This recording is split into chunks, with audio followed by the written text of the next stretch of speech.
अब बच्चे बड़े हो जाते हैं और नीलू को अपने घर से निकाल देते हैं। मन बूढ़ा हो चुका है।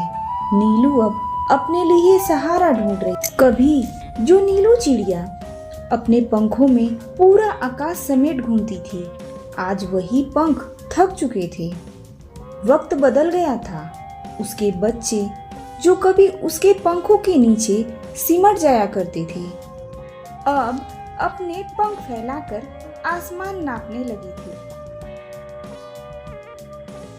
जाओ बेटा, उड़ो जितना मन चाहे। मैंने तो तुम सबको इसी दिन के लिए तैयार किया था। वो मुस्कुराने की कोशिश करती है, लेकिन दिल में कुछ काम जाता है।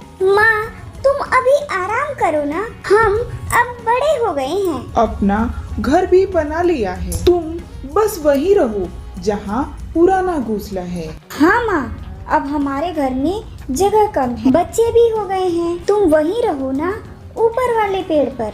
नीलू कुछ पल चुप रहती हवा से पूछा, क्या माँ को भी कभी पुराना समझ लिया जाता है? नीलू उस शाम अपने पुराने घोंसले में लौट आई।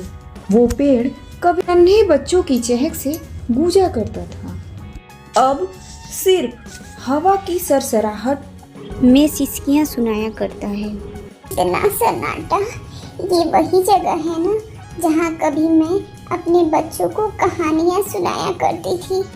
उसने पुरानी डाली पर उंगलियां फेरी, जैसे कि पुराने दोस्त को छू रही हो। वो चाँद को देखकर मुस्कुराई। अब शायद तू ही मेरा साथी है। अचानक झाड़ियों से मोटी मौसी और तोता, जो अब थोड़ा मोटा हो चुका था, हंसती हुई आई। नीलू, तू ऐसे क्यों बैठी है जैसे कोई ब्रेकअप चिड़िया हो? चल मेरे साथ मेरा नया ठिकाना देख। 5 स्टार टर्नी, 2 नारियल और से नीम की छांव। मोटी मौसी, अब पहले जैसी उड़ान नहीं होती मुझसे। क्या बात करती है? उड़ान नहीं तो चलना सीख ले।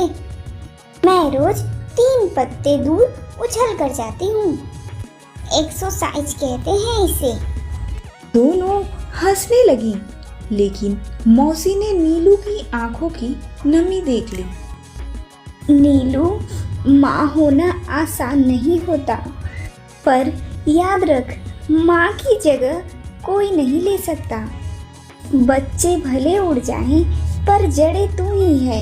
अगली रात जंगल में अचानक तेज आंधी आई। नीलू का घोंसला डगमगाने लगा। वो डर के मारे उड़ने की कोशिश करती, पर पंख साथ नहीं दे रहे थे। हे भगवान, बस आखिरी बार बचा ले। वो नीचे गिरने ही वाली थी कि अचानक वही काली चील, वही पुरानी ईगल आसमान से उतर आई। नीलू, तू अब भी नहीं मानी ना? अकेली रहकर भी क्या पा लिया? मैं बस किसी का बोझ नहीं बनना चाहती थी। कभी खुद का सहारा बनने से भी ताकत होती है, लेकिन अकेलापन वो ताकत नहीं, सजा है। चील ने अपने पंखों से नीलू को ढक लिया। वो उसे अपने घोंसले में ले गई और पहली बार नीलू ने खुद को किसी के सहारे में सुरक्षित महसूस किया। कुछ दिनों बाद जंगल में सबको पता चला कि नीलू गिर गई थी और काली चील ने उसे बचाया। उसके बच्चों को जब ये बात पता चली, वो भागते हुए लौट गए। माँ, हमें माफ कर दो, हमने तुम्हें अकेला छोड़ दिया था। माँ, घर खाली लग रहा है। अब समझ आया, घर माँ से बनता है। मैंने तुम्हें उड़ना सिखाया था, अब एक बात और सिखाती हूँ, माँ को कभी भूलना नहीं। काली चील वहीं पास खड़ी थी, आंखों में गर्व और अपनापन था। उस शाम जब सूरज ढल रहा था, आकाश में 2 परिंदे उड़ रहे थे। एक थी नीलू जिसने उम्र की उड़ान जीती और दूसरी थी काली चील जिसने दुश्मनी से दोस्ती तक का सफर तय किया। नीचे बच्चों तालियां बजा रहे थे क्योंकि माँ ने फिर से उड़ान भरी थी और आसमान फिर कांप गया। तो दोस्तों, यह छोटी सी स्टोरी आप सबको कैसी लगी? अगर अच्छी लगी हो तो हमें लाइक करें, सब्सक्राइब करें। धन्यवाद।